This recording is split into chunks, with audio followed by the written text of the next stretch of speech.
Los Angeles County transportation authorities are expanding rail service at the same time they're cutting bus service. They say bus ridership is low and the system is only operating at 42% capacity. Bus rider advocates say the proposal to eliminate 9 bus routes and cut back on 11 others discriminates against minority and low-income riders.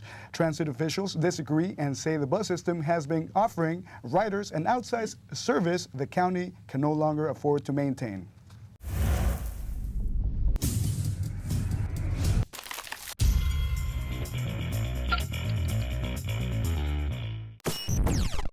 And now here's Cody Colgrove with some exciting street ball action here at CSUN. Also, legendary slugger Barry Bonds on trial in San Francisco. A former Giants slugger is now on trial accused of lying under oath. Barry Bonds has repeatedly denied using performance-enhancing drugs during his career. In 2003, the home run king told a grand jury that he never knowingly used steroids. Prosecutors will try to prove that Bonds lied with a testimony from an ex-mistress and some baseball players who say they saw him take injections. Private laboratory records show Bonds tested positive for steroids in 2000, 2001, and 2003, but the results have not been confirmed. Major League Baseball did not test for steroids during the early 2000s. Mandatory testing for all players began in 2004. The trial is expected to last about a month. If convicted of perjury, Bonds could face jail time or house arrest. Streetball started up as a form of basketball with nonstop entertainment, relaxed rules, and no referee. Streetball spread worldwide with organizations such as &1. Ball Up Streetballer is another organization that features the fast action of streetball. Valley View's Aaron Giddens and Brittany Johnson attended a Ball Up event at CSUN and have more on the story. No, this isn't &1 basketball. This is Ball Up Streetball.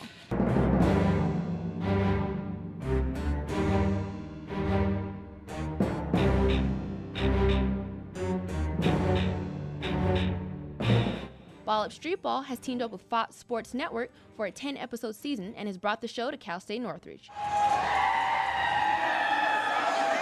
You can catch some of the world's top streetballers at the Matadome for a free 9-game season. Veteran streetballer Sick With It says the fans have a lot to look forward to. The fans can expect a little more excitement from me. I got some new moves that I'm trying to do, and just the Ball Up Corporation is real professional, and we about to excite the crowd, get more people to come out that haven't seen street ball, and we about to get it in. Former and current NBA players who are getting involved as guest coaches say these events are great for the community. At the end of the day, everybody that's in here, this is the community. They're supporting us, so we got to support them. You know, these guys are looked up to. All these little kids look up to these guys, so it's good that they come back and give to the community like this. What do you think about Ball Up as an organization as a whole? What do you think about it? I think it's great. You know, &1 was something great, and, you know, they picked up where &1 left off, and I hope they continue to grow. Kids are the biggest supporters of Ball Up, and the organization makes it a priority to highlight them. Every kid has their favorite player. And there. Ayo. Why? I like how he dunks and all that. Strings. Even celebrities come out to enjoy these talented guys put on a show. Oh, no, I love it. It's my second time coming to this actual venue, this new setup, which is amazing. But I know all the guys, so we've been playing together for years. So it's beautiful, man. The kids had a good time. It was very entertaining, man, and they played a little basketball, too. One of the most popular streetball players, the Professor, says the experience of Ball Up is more personal for the fans. Like, say, with, like, professionals or NBA players, it's not, the kids can't really touch them, you know what I'm saying? So it's more about, like, what we do is more about, like, inspiring kids to do positive things in their life. And the fact that, like, say, we sitting here right now, like, interacting after the game, that would never happen in a professional game. So we try to make a difference. Fans of Ball Up Streetball will have to come to the Northridge Matadome. It's a CSUN exclusive. The second round of the NCAA men's basketball tournament wrapped up this weekend, and some surprising teams moved on to the Sweet 16. Ohio State may be the team to beat as they blow out George Mason 98-66. This is the Buckeyes' second blowout win. Ohio will face Kentucky next in the East Regional semifinals. 11th-seeded Virginia Commonwealth and 10th-seeded Florida State University will play each other in the Southeast Regional semifinals. Both were not expected to get that far. VCU beat Purdue 94-76, and Florida State knocked off Notre Dame 71-57. San Diego State had one of the most exciting games of the second round with a double overtime win against Temple. Bailey White sank the go-ahead jumper, and Kahi Leonard made 2 free throws to put away the Owls 71-64. The Aztecs will move on and face Connecticut in the West Regional semifinals. Coach Mike Krzyzewski's 900th win came from a missed runner in the lane by Michigan's Darius Morris. The Duke Blue Devils defeated the Wolverines 73-71 in one of the more exciting games in the second round of March Madness. Coach K improved to 900 wins and 283 losses in his 36th season.